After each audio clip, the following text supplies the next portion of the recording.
एक मैं बाबा साहब के संविधान के सम्मान में गीत गाने जा रहा हूँ। आप सुनिए, उम्मीद करते हैं कि आप लोगों को पसंद आएगा। हो नहीं राम ने किया ना रहमान ने किया, ना ही गीता ना बाइबिल कुरान ने किया। ना ही राम ने किया ना रहमान ने किया, ना ही गीता ना बाइबिल कुरान ने किया। जो किया भीमराव जी के ज्ञान ने किया, जो किया भीमराव जी के ज्ञान ने किया। संविधान संविधान मेरे देश का भला संविधान ने किया। संविधान संविधान मेरे देश का भला संविधान ने किया। ना ही राम ने किया ना रहमान ने किया, ना ही गीता ना बाइबिल कुरान ने किया। ना ही राम ने किया ना रहमान ने किया, ना ही गीता ना बाइबिल कुरान ने किया। जो किया भीमराव जी के ज्ञान ने किया, जो किया भीमराव जी के ज्ञान ने किया। संविधान संविधान मेरे देश का भला संविधान ने किया। संविधान संविधान मेरे देश का भला संविधान ने किया।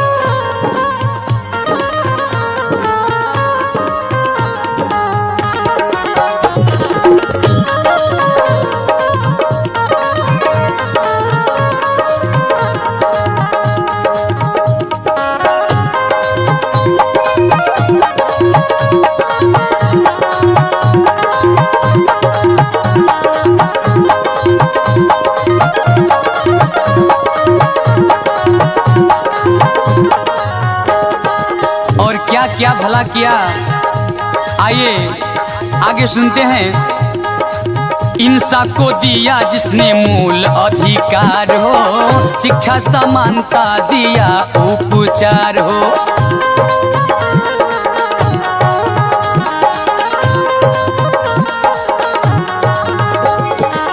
इंसान को दिया जिसने मूल अधिकार हो, शिक्षा समानता दिया उपचार हो। दमित चाह को उत्थान दिया, दमित चाह को उत्थान दिया। संविधान संविधान मेरे देश का भला संविधान ने किया। संविधान संविधान मेरे देश का भला संविधान ने किया।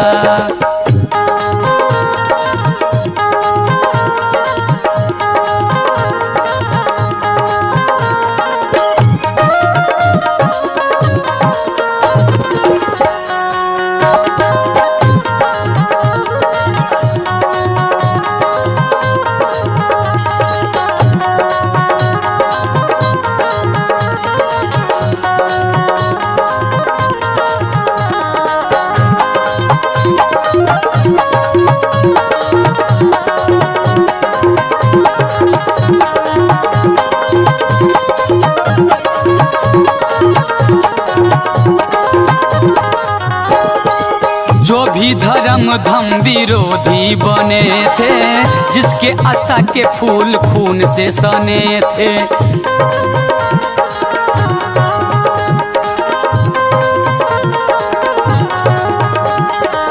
जो भी धर्म धम विरोधी बने थे, जिसके आस्था के फूल खून से सने थे। उन धर्मों को भी सम्मान दिया, उन धर्मों को भी सम्मान दिया। संविधान संविधान मेरे देश का भला संविधान ने किया। संविधान संविधान मेरे देश का भला संविधान ने किया।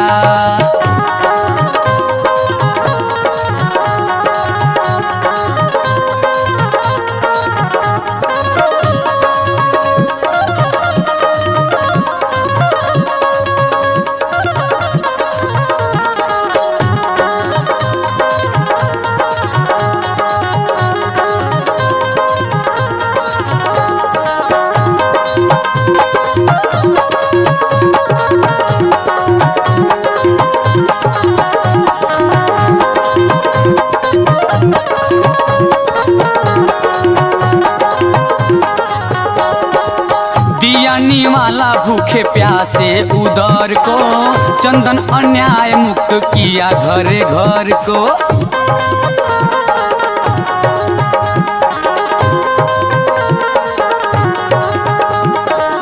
दियानी वाला भूखे प्यासे उदर को, चंदन अन्याय मुक्त किया घर घर को। सूखे सपना के होठे मुस्कान दिया, सूखे 20 साल के होठे मुस्कान दिया। संविधान संविधान मेरे देश का भला संविधान ने किया। संविधान संविधान मेरे देश का भला संविधान ने किया। ना ही राम ने किया, ना रहमान ने किया, ना ही गीता ना बाइबिल कुरान ने किया।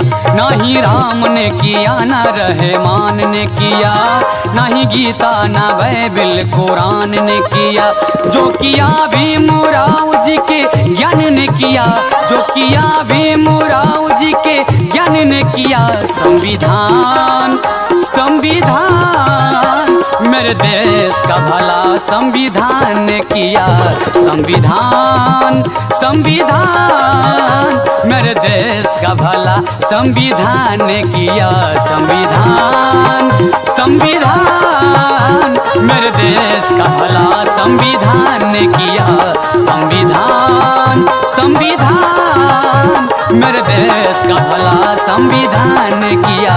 संविधान संविधान मेरे देश का भला संविधान किया।